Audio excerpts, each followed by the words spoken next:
안녕하세요. 만나서 반갑습니다.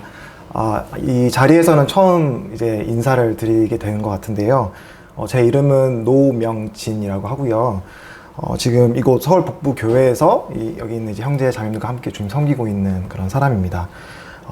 이제 아내랑 또 최근에 또 100일 된 아들이 있는데 이제 이렇게 새내기 아빠로 되게 좌충우돌 고군분투 하면서 이렇게 지내고 있는 또 그런 새내기 아빠이고요. 되게 이렇게 떨리고 좀 이렇게 그런 자리긴 한데 제가 경험한 하나님에 대해서 또 예수님에 대해서 이렇게 나눌 수 있는 그런 또 기회를 주셔서 감사를 드립니다. 이렇게 최근에 근래 또 우리가 코로나 시기로 저희가 이렇게 마스크를 쓰고 또 사람들과 대면하는 게 점점 어려워지는 그런 시기를 살고 있잖아요. 그런 가운데 최근에 제가 좀 경험했던 그런 부분들을 잠깐 나누도록 하겠습니다.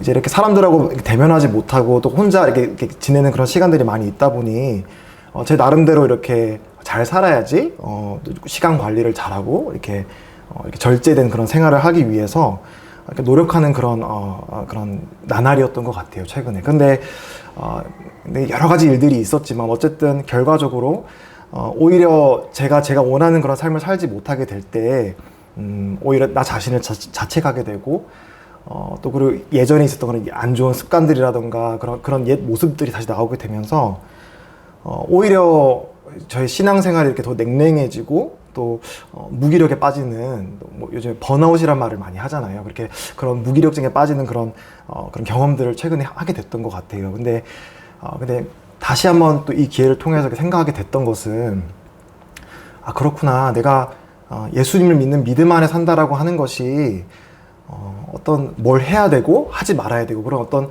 도덕 규칙에 따라서 살아가는 것이 아니라 살아계신 하나님과 관계를 맺고 살아가는 것인 거라는 것을 제가 잊고 살았던 것 같아요. 그러면서 이런 믿는 사람들조차도 살아계신 하나님과 또 살아계신 우리 주 예수 그리스도와 살아있는 관계 가운데 살지 않게 되면은 참 우리 삶이 참 생동력이 없어지고 우리의 삶이 무기력해지고 참 그렇게 되는 것이구나라는 그런 생각을 좀 근래에 하게 되었습니다. 그래서 제가 말씀을 나누기 전에 이렇게 당부를 또 한 가지 드리고 싶은 것은 이 자리에 오신 모든 분들이 또 그러하겠지만은 저희들이 전하고 나누고자 하는 것이 어떤 뭐 율법이라던가 뭘 지켜야 됩니다, 뭘 하지 말아야 됩니다 이런 것들을 전하고자 하는 것이 아니라 1차적으로는 하나님이 살아계신 분이시고 우리를 지으신 분이 계신데 그분이 우리와 함께 관계를 맺고 싶어 하시고 우리와 대화하고 싶어 하시고 또 우리와 만나고 싶어 하신다라는 사실을 꼭 기억하시면서 이 살아계신 하나님과 관계를 맺으시기를 당부드린다라는 먼저 말씀을 드리면서 오늘 말씀을 나누고자 합니다. 제가 오늘 이제 선정한 주제는 하나님은 우리 삶의 문제들을 어떻게 바라보고 계실까라고 하는 주제로 한번 말씀을 준비해 보았습니다. 제가 여기 이제 서울북부 교회에서 이제 기혼자 반이 있거든요. 그래서 거기에 이제 30대 부부들이 많이 있는데 어떻게 보면 저랑 되게 비슷한 사람들이잖아요. 이제 나이대도 비슷하고 그리고 뭐 이제 그런 결혼하고 아이를 가진 분들이 많이 있으니까 그런 관심사도 비슷하고 또 예수를 믿는 사람들이니까 어떤 가치관도 비슷할 거라고 생각을 하게 되는데 근데 교제하거나 아니면 기도 제목을 보게 되면은 너무나 다 다른 어떤 문제를 안고 살아가고 있구나라는 거를 이렇게 보게 되는 것 같아요. 그러면서 물론 제 자신을 포함해서 이런 크고 작은 이런 어려움들, 문제들을 안고 살아가는 것이 우리구나. 그게 예수님을 믿지 않는 사람이든 믿는 사람들이든 상관없이 우리 모든 사람들은 다 각자 문제를 안고 살아가고 있구나라는 것을 이렇게 배우게 되는 것 같습니다. 그러면 이제 우리가 갖게 되는 궁금증은 이제 바로 그것이죠. 아까 말씀드렸다시피 과연 하나님께서는 우리가 가지고 있는, 우리 사람들이 갖고 있는 문제에 대해서, 나의 고통에 대해서 하나님은 어떻게 생각하고 계실까? 생각하고는 계실까? 라고 하는 질문들을 우리가 자연스럽게 생각할 수 있게 될 것 같아요. 이 질문에 대해서 뭐 완벽한 답은 아닐지라도 우리에게 큰 대답을 주고 있는 말씀 구절이 있다라고 생각하여서 한번 나누기를 원합니다. 성경을 갖고 계시면은 그 마가복음 1장에 있는 말씀을 한번 펴주셔서 이 부분에 대해서 한번 상고해 보기를 원합니다.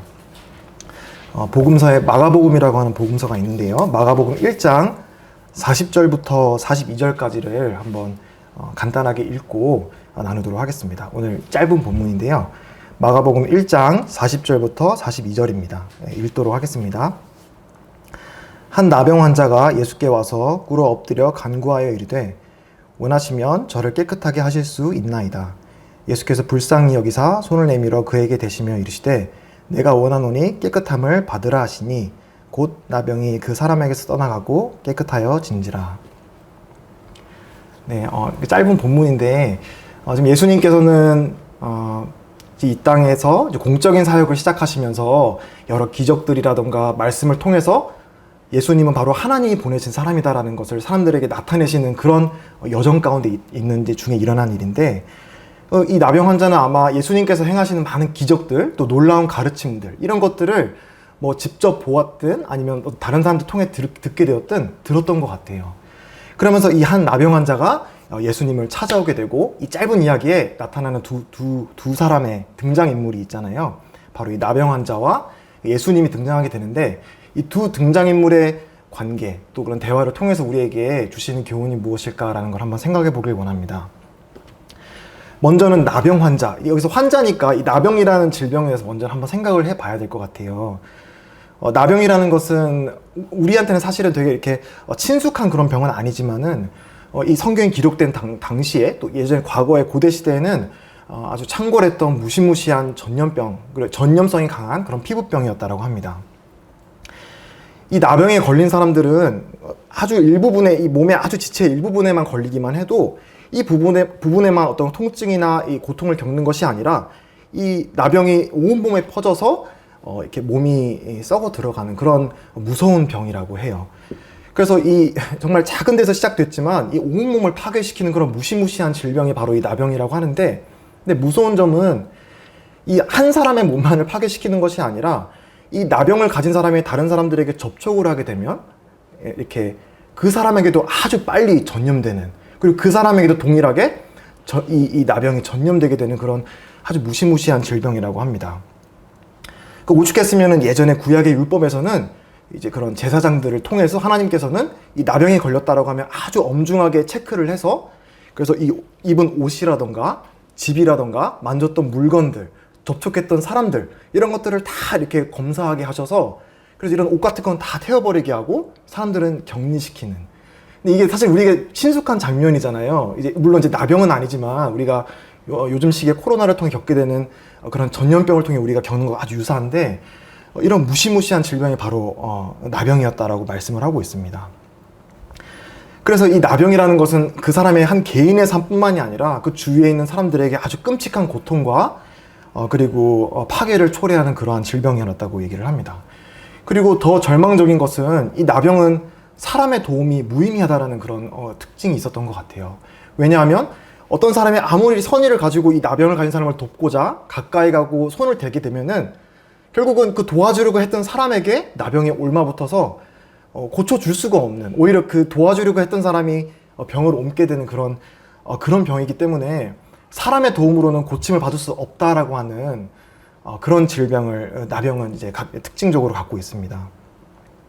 그리고 이런 무시무시한 전염성뿐만이 아니라 이 사람들은 이제 공동체로부터 이제 격리가 돼서 아예 그 나병만을 가진 사람들, 나병 환자 촌을 안에 이제 그 격리가 되어서 사람들에게 다가갈 수 없는 그런 삶을 살아야만 되는 그런 병이 바로 나병이었다라고 얘기를 하는데, 바로 이 나병 환자가 갖고 있던 이 문제에 대해서 잠깐 한번 생각을 해보면, 물론 오늘날 우리가 나병이라고 하는 그런 병을 우리가 많이 갖지는 않지만 이것이 상징적으로 우리에게 말해주는, 그리고 우리가 오늘날 안고 살아가는 문제와 크게 다르지 않구나라는 것을 우리는 또 배울 수 있게 되는 것 같습니다. 아까 이제 피부가 썩어 들어가는 그런 병이라고 말씀을 드렸는데, 꼭 피부가 꼭 썩어 들어가는 병이 아니더라도 이 세상에는 너무나 많은 그런 몸의 아픔을 갖고 살아가시는 분이 계시잖아요. 감사하게도 저는 그런 큰 몸의 질병을 가지고 있지는 않지만, 아마 그런 몸에 큰 아픔을 가지고 있는 사람은 아마 그런 병을 가지고 있는 사람이 이해를 할 것 같아요. 아마 저는 충분히 그런 사람들을 이해하지 못하겠죠. 아마 그런 몸의 아픔, 몸의 고통을 겪어본 사람만이 정말 그 신체적인 고통을 겪는 사람의 아픔과 문제를 이해할 수 있을 것이라 생각을 합니다. 그리고 이 신체적인 고통뿐만이 아니라 아까 말씀드렸다시피 내가 이 나병을 가지고 있는 게 전염성이 아주 강하기 때문에 다른 사람들에게 이렇게 다가가는 순간 나는 그게 고의적으로 다 한 게 아니더라도 그 사람에게 피해를 끼치는, 아니면 내가 만진 물건이 더럽혀져 버리는, 부정하게 되어버리는 그런, 내가 의도치 않았지만 다른 사람들에게 상처를 주고 해를 끼치고 그리고 그걸로 인해서 나는 의도하지 않았는데 그 사람이 힘들어하는 이런 모습을 갖게 되었을 때 이 나병 환자들이 겪었을 자책감, 죄책감, 또 미안함, 이런 게 얼마나 컸을까.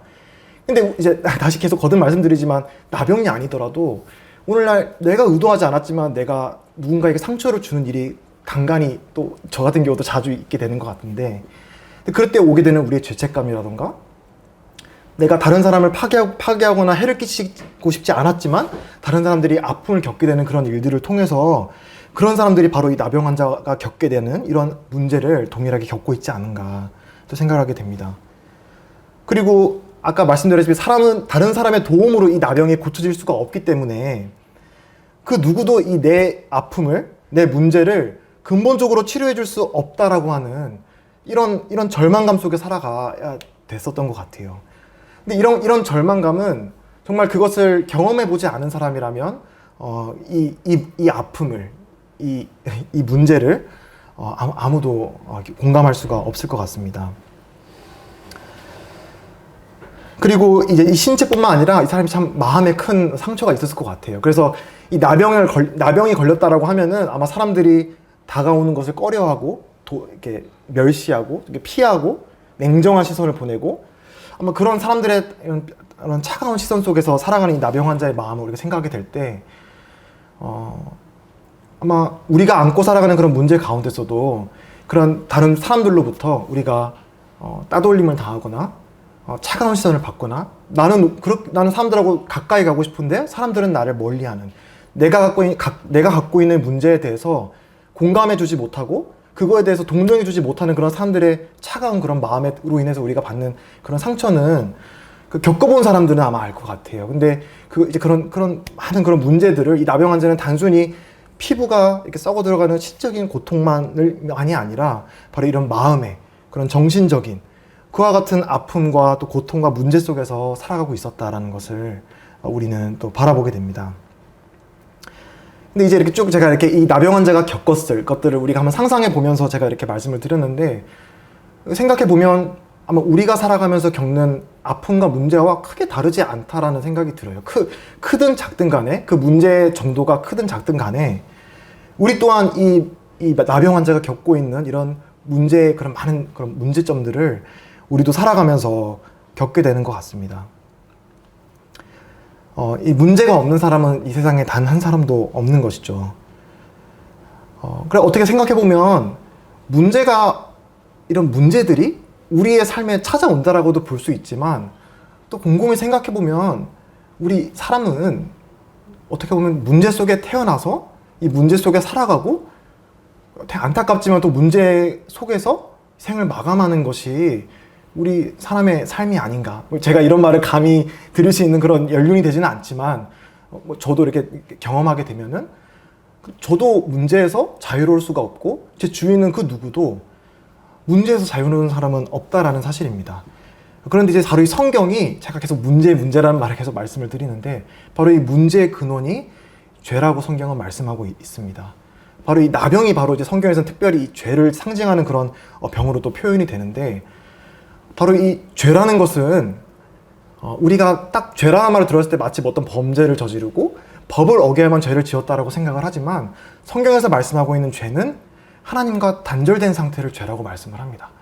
우리 모든 사람은 태어나면서부터 하나님과 단절된 상태에 있기 때문에 우리는 생명의 근원 되시고 복의 근원 되시는 하나님과 단절된 상태에서 태어난 우리 모든 사람들은 살아가면서 문제를 안고 또 문제를 경험하고 살아간다는 것을 이거는 경험을 통해 정말 그 문제를 우리가 겪어본 사람만은 인정할 수밖에 없다라고 생각을 합니다.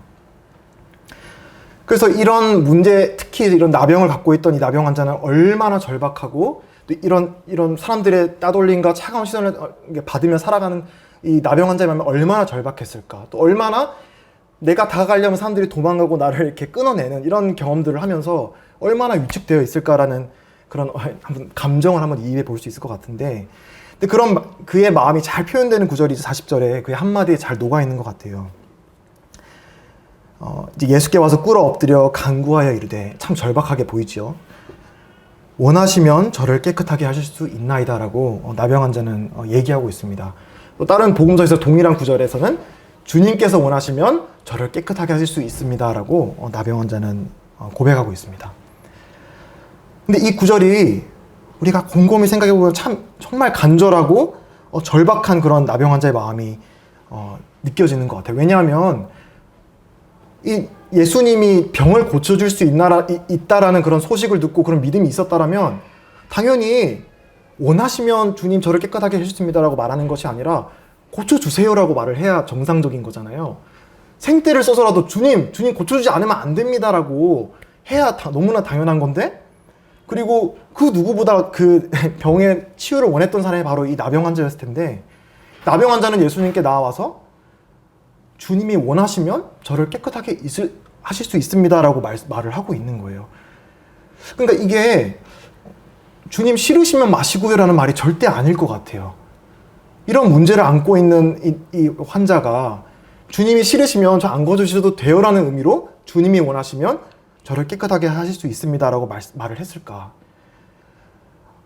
제가 개인적으로 분별하기로는, 또 이해하기로는 바로 이 나병이라고 하는 병을 통해서, 이 문제를 통해서, 또 이 나병을, 적어도 이 사람이 나병을 얻고 나병이라는 질병에 걸리고 걸어온 이 세월 동안에 이 사람이 겪어왔을 이런 세월을 이렇게 한번 생각해 보면 아마 그 병을 통해 이 나병 환자는 삶의 자신에게 이 삶의 주도권이 없다라는 것을 아마 그 사람은 경험적으로 깨닫지 않았을까.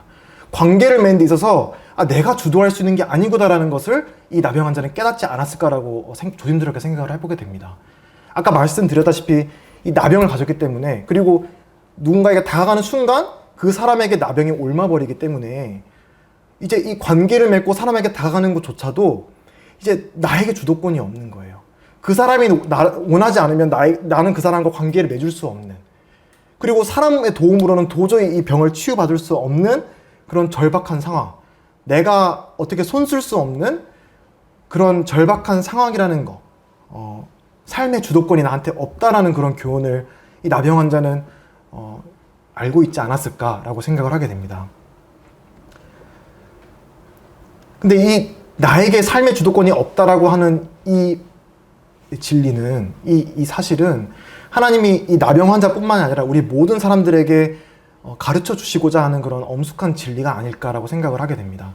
우리는 이렇게, 저도 마찬가지고요. 이런 제가 뜻하지 않은, 예측하지 않은 그런 문제나 고통이나 이런 것들이 올 때 싫더라고요. 그 문제를 피하고 싶고, 문제를 되도록이면은 안 겪고 싶은 게 저희 사람의 마음인데, 근데 돌아보게 되면 결국 그 문제를 내가 원하지 않는다고 그 문제가 안 오게 할 수도 없고, 내가 피하고 싶다고 그 문제가 피해지는 것도 아니고, 그런 것들을 짧은 최근만 해도 그런 것들을 제가 겪게 되었는데, 삶의 주도권이 나한테 없구나. 내가 원한다고 문제를 내가 피할 수 있는 게 아니구나라는 거를 하나님은 삶의 문제와 삶의 고통을 통해, 아까 말씀드렸듯이 심지어는 죄 때문에 오는 그런, 나의 죄 때문에 오는 나의 어떤 그런 문제점을 통해서도 하나님은 내 삶의 주도권은 나에게 없구나라는 그런 교훈을 하나님이 말씀해 주시지 않나라는 생각을 갖게 되었습니다.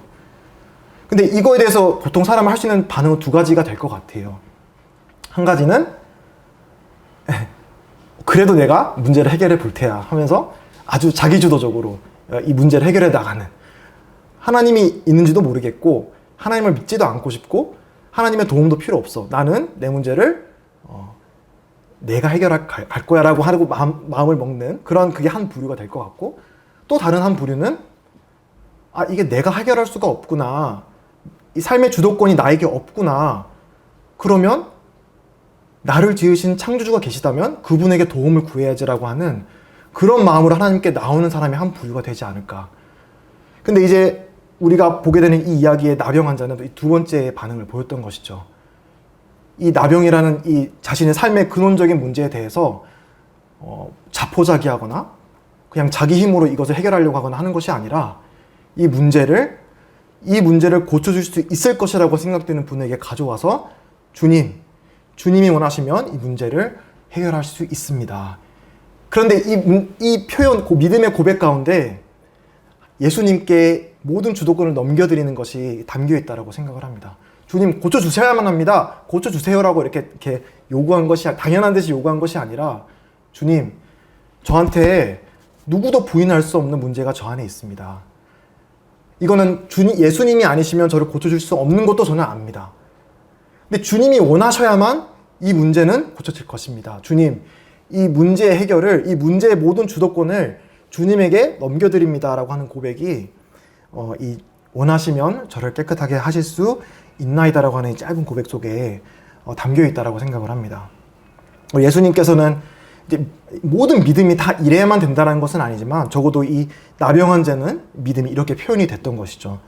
그리고 예수님께서는 이 나병 환자의 믿음을 보셨고 또 이것을 믿음으로 여기시고 또 이제 대답을 하시는데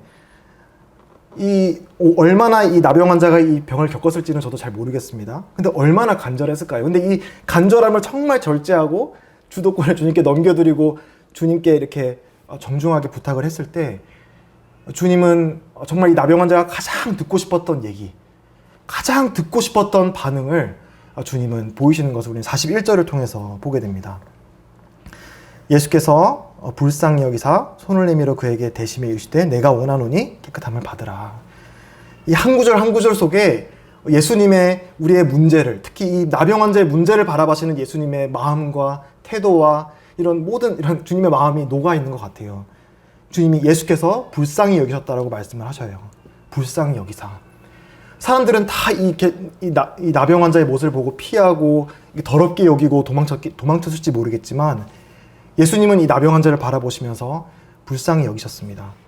우리가 오늘날 이렇게 한국에서는 이제 이렇게 그 최근에 대선 경선 후보 이런 걸 하면서 많은 정치인들이 나와서 후보 토론도 하고 이렇게 하게 되는데 그런 모습들을 보게 되면 뭐 정치인만 그런 게 아니겠죠. 우리 모든 사람들이 그런데 어떤 다른 후보자의 이런 흠을 조금이라도 찾아내서 그 사람을 깎아내리고 자기를 돋보이게 만들고 어떻게든 언론도 어떤 사람의 조금이라도 나오는 그런 흠과 티들을 들추어내서 비난거리로 만들고 이런 게 우리 세상의 모습이잖아요. 그리고 우리도 사실은 그 정치뿐만 아니라 우리도 다른 사람들의 어떤 허물과 연약을 보게 될 때 그리고 심지어 그런 연약과 허물이 나에게 피해를 끼치게 될 때 얼마나 쉽게 제 자신부터가 정죄하고 비판하는 마음을 갖게 되는지 모르겠습니다. 하지만 예수님은 그렇지 않다. 이 세상을 이제 주관자로 이 세상을 이렇게 권세 잡은 자로 이게 있다라고 하는 사탄도 그 이름의 뜻이 참소하는 자라고 합니다. 참소하는 자. 그러니까 사탄이 하는 일이 바로 그런 거예요. 우리의 연약과 그런 하나님으로부터 부끄러운 그런 모습들을 보면서 하나님 이거 보십시오. 이렇게 참소를 한다는 것이죠. 하지만 이 땅에 오신 예수님께서는 이 나병 환자를 보시며 불쌍히 여기셨다. 또 다른 복음서는 이렇게 말씀을 합니다. 나는 의인을 부르러 온 것이 아니라 죄인을 부르러 왔다. 얼마나 기쁜 소식입니까? 예수님은 병이 없는 자는 의사가 필요가 없다. 병이 걸린 자에게만 의사가 필요하다. 나는 병들고 지치고 문제가 있는 사람들을 고치러 이 땅에 내려왔다라고 주님은 말씀하셨습니다. 주님은 문제를 안고 있는 우리의 모습을 보시며 불쌍히 여기시고 또 나병 환자를 불쌍히 여기셨습니다. 그리고 이어지는 주님의 행동은 더욱 놀랍습니다. 그에게 손을 내밀어 그에게 대시며 라고 말을 하고 있는데요. 참 이 장면이 참 너무나 저는 좀 감격스러웠어요. 아까 이제 그런 나병을 말씀을 드렸을 때 이거는 이제 대이면 절대 안 되는 질병이거든요. 근데 예수님께서는 하나님의 아들이시고 병을 치유할 수 있는 말씀만으로도 그 병을 치유할 수 있는 권능이 있는 분이셨음에도 불구하고 직접 그 나병 환자의 몸에 손을 대시는 이런 모습을 보이십니다. 특별한 이유가 있다라고 생각이 들어요. 바로 이 나병과 같은 문제를 안고 있는 우리의 삶을 바라보시는 주님의 마음이 녹아들어 있지 않나 생각이 듭니다. 주님은 우리의 문제에 동참하고 싶어 하시고 그 문제를 함께 겪고 그 문제를 함께 공유하고 싶어 하시는 분이시다라는 그런 교훈을 말씀해주고 있다라고 생각을 합니다. 우리가 다른 예수님을 믿지 않는 또 하나님을 이렇게 안 좋게 생각하는 그런 사람들의 이미지처럼 하나님이 또 예수님이 마치 사람들의 문제를 보고 팔짱을 끼고 이렇게 관람하는 그런 분이 아니시라 우리가 갖고 있는 나병, 사람들이 만지고 싶어 하지 않는 나의 더러운 그런 마음 깊숙이 있는 그런 죄, 또 어떤 그런 문제들, 이런 것들을 주님은 직접 손을 대서 만지고 그 문제를 치유하고 싶어 하시는 분이다. 이제 주님이 오시기 오래전에 한 이사야라고 하는 선지자가 이렇게 예언을 했습니다. 그는 사람들에게 멸시를 받고 버림을 받고 고통을 많이 겪었다. 그는 언제나 병을 앓고 있었다. 사람들이 그에게서 얼굴을 돌렸고 그가 멸시를 받으니 우리도 덩달아 그를 귀하게 여기지 않았다. 그는 실로 우리가 받아야 할 고통을 대신 받고 우리가 겪어야 할 슬픔을 대신 겪었다. 그러나 우리는 그가 징벌을 받아서 하나님에게 받으며 고난을 받는다고 생각하였다. 그러나 그가 찔린 것은 우리의 허물 때문이고 그가 상처를 받은 것은 우리의 악함 때문이다. 그가 징계를 받음으로써 우리가 평화를 누리고 그가 매를 맞음으로써 우리의 병이 나았다. 이사야 53편에 있는 성경을 세 번역으로 제가 읽어드렸는데요. 예수님이 오시기 700년 전에, 이제 약 700년 전에 이제 이사야라고 하는 선지자를 통해서 하나님이 그분의 백성, 또 사람들이 갖고 있는 이런 죄와 문제에 대해서 너희들이 너희의 죄 때문에 겪어야 될 모든 대가를, 그런 형벌을 내가 보낸 한 사람에게 모두 전가시키고 그 사람이 감당시키게 하겠다. 내가 그 사람이 너희가 받아야 될 모든 문제의 대가를 그 사람에게 전가시킴으로 너희를 구원하겠다라고 하는, 이걸 이제 대속이라고 하는데, 바로 이 대속의 약속, 놀라운 구원의 약속을 예수님이 오시기 700년 전에 하나님께서 선지자를 통해 하셨고, 바로 700년 후에 예수 그리스도의 십자가를 통해서 우리 주님이 우리의 모든 죄와 허물의 대가를 대신 받으심으로 바로 이 예언을 성취하셨다라고 성경은 증언하고 있습니다. 예수님은 우리의 문제에 대해서 무관심하시지 않는다라는 것을 우리는 반드시 기억해야 할 것입니다. 그리고 주님은 이제 손을 대시며 말씀하셨습니다.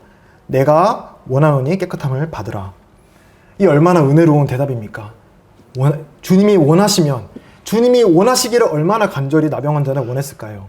근데 주님은 그 나병 환자의 마음을 아주 시원하게 만드는 한마디, 내가 원한다라는 대답을 해주셨습니다.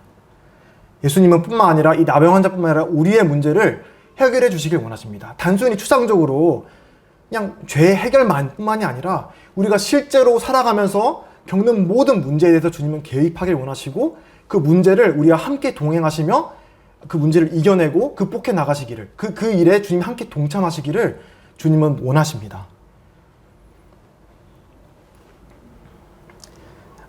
이 주님이 원하노니 깨끗함을 받으라고 하는 이 한마디의 말씀에 여러분께서 이 말씀에 믿음을 두시고 하나님께 문제를 솔직하게 안고 나아가는 그런 경험이 있으시기를 기도합니다.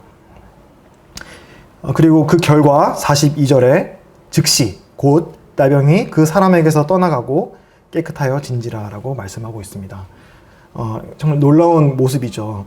주님께서는 친히 몸에 손을 대시고 깨끗함을 받기를 내가 원한다라고 말씀을 하시니, 주님에게는 그와 같은 능력이 있었기 때문에 이 사람에게서는 그 나병이 떠나갔고, 그리고 이제 이 사람은 깨끗해졌습니다. 이거는 제가 교훈을 말씀드리고 있지만은 비유가 아닙니다. 실제로 일어났던, 주님이 행하셨던 기적이고, 주님은 이 불치병에 가까운 이 병을 실제로 고치셨습니다. 근데 우리가 여기서 멈춰서는 안 되는 것이죠. 제 자신에게도 마찬가지로 교훈이 되는 부분인데, 주님은 이 나병 환자의 나병을 고치셨다 해서 끝나는 것이 아니라, 다시 말하면 주님은 고치시지 못할 병이 없다라는 것을 우리는 교훈받게 되고, 모르겠습니다. 여기에 있는 저도 포함해서요, 우리 모두가 이 자리에 어떤 문제를 마음 한켠에 갖고 있을지 모르겠어요. 근데 주님은 그 문제를 주님에게로 갖고 가기를 주님은 원하시고, 주님은 그 문제를 능히 해결해 줄 수 있다라고 성경은 말씀하고 있어요. 단순히 추상적인 그런 이론적인 주님이 아니라, 이 부활하신 주님께서는 지금도 살아계시고, 이 문제를 안고 주님께 도움을 요청하며 다가오는 모든 사람들에게 문제를 해결해 주시길 원하시고, 우리와 함께 동행하시기를 원하시는 분이시다라는 그와 같은 교훈을 우리는 받을 수 있지 않나 생각을 합니다. 히브리서에서는 이렇게 말씀을 합니다. 자기를 힘입어 하나님께 나아가는 자들을 온전히 구원하실 수 있으니 이는 그가 항상 살아계셔서 그들을 위하여 간구하심이라. 주님은 지금 부활하시고 하나님 보좌 우편에 계십니다. 죄와 사망의 권세를 이기시고 지금은 영광스러운 하나님 보좌 우편에 우리를 위하여 간구하고 계신데요. 무엇을 위해 간구하고 계시냐면, 각 사람이 자기를 힘입어, 예수님을 힘입어서 하나님께 나오기를 지금 주님은 간구하고 계십니다. 그게 주님의 뜻이에요. 그리고 하나님의 뜻이고. 그래서 우리 예수님께서 우리를 대신해서 모든 겪으신 이런 주님의 이 보배로운 피의 사역, 십자가 사역을 의지해서 하나님 앞에 나와서 우리의 모든 속마음을 털어놓고 하나님 도와주세요. 하나님만이 저를 구원해 줄 수 있고 도와줄 수 있습니다라는 고백을 그 누구보다 간절히 원하시는 분이 바로 우리 주님이시고 바로 하나님이시라는 것을 성경은 말씀하고 있습니다. 우리가 하나님에게 나아가지 못하는 그런 이유가 뭐 여러 가지가 있겠지만 저에게 생각드는 두 가지 정도 이유는 그 문제를 생각하거나 그 문제를 이렇게 어쨌든 꺼내야 되잖아요, 마음속에서. 그때 드는 우리의 마음속에 수치심, 부끄러움, 그리고 또 사람들의 경험마다 다르겠지만 거절에 대한 두려움, 이런 나의 연약과 나의 그런 어두운 마음을 꺼냈을 때 거절당하면 어떡하지? 라고 하는 그런 거절에 대한 두려움이 크건 작건 누구에게나 있을 것 같아요. 저에게도 물론 있었고요. 그래서 하나님께서는 이런 은혜로운 말씀들을 우리들에게 해주시고 계신 것 같아요. 예수님은 정죄하러 오신 분이 아니시라 우리를 용서하러 오셨고 우리의 삶을 고치러 오셨고 회복하러 오셨구나. 나는 너의 삶을 고치길 원한다. 난 너와 함께 동행하길 원한다. 나의 의로움을 너에게 입혀주길 원한다라고 우리 주님께서는 간절히 호소하고 계시다. 그래서 우리가 이제 우리 이렇게 교회 예배당 들어오면 달려있는 십자가 상징물이 있잖아요. 근데 바로 그게 우리가 항상 교회가 있는 곳마다 우리가 보게 되는데 성경에서는 그게 바로 이 수치와 거절의 상징물이 사실은 그런 십자가입니다. 바로 하나님의 아들이 우리를 도와주려 이 땅에 오셨는데 사람이 그 하나님의 아들을 배척하고 거절하고 오히려 예수님을 이렇게 수치를 주는 그런 끔찍한 죄를 저질렀다라고 하는 상징물이 바로 그 십자가인 거예요. 근데 주님께서는 놀랍게도 그 수치와 사람들로부터의 거절을 오히려 본인이 직접 받으시고 오히려 본인의 의로움과 하나님 앞에서의 자녀됨을 믿는 모든 사람들에게 입혀주시고 하나님의 그리스도의 의를 우리에게 입혀주시는 선물로 주시는 그런 놀라운 약속들을 주님께서 이 성경 안에 적어 놓으셨다라고 우리는 보고 있습니다. 그래서 이제 말씀을 듣는 모든 분들이 바로 이와 같은 놀라운 은혜 가운데 우리의 마음을 기다리시고 우리의 마음과 하나님의 마음이 함께 교제하길 원하시는 이런 하나님의 이런 마음을 이렇게 보시면서 두려워하지 마시고 또 혹시 그런 하나님께 나아가고자 하는 그런 장벽이 있다면 예수님을 믿는 마음으로 하나님께 나와서 하나님과 살아있는 관계를 맺으시는 그런 하나님께서는 놀랍게도 그 절대 풀리지 않았을 것 같은 그런 문제의 실타리를 하나님께서는 푸실 수 있는 분이시고 풀어주실 것입니다.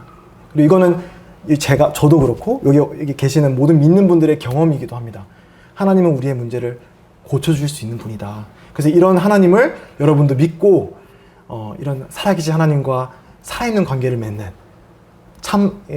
나를 지으신 창조주와 동행하는 그와 같은 경험을 하시기를 간절히 바라는 마음으로 또 오늘 이렇게 말씀을 간단히 나누었습니다.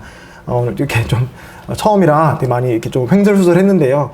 어쨌든 말씀을 통해서 주님을 만나시고 또 하나님을 만나시는 복된 시간이 또 되시기를 간절히 기도하겠습니다. 네, 감사합니다. 네.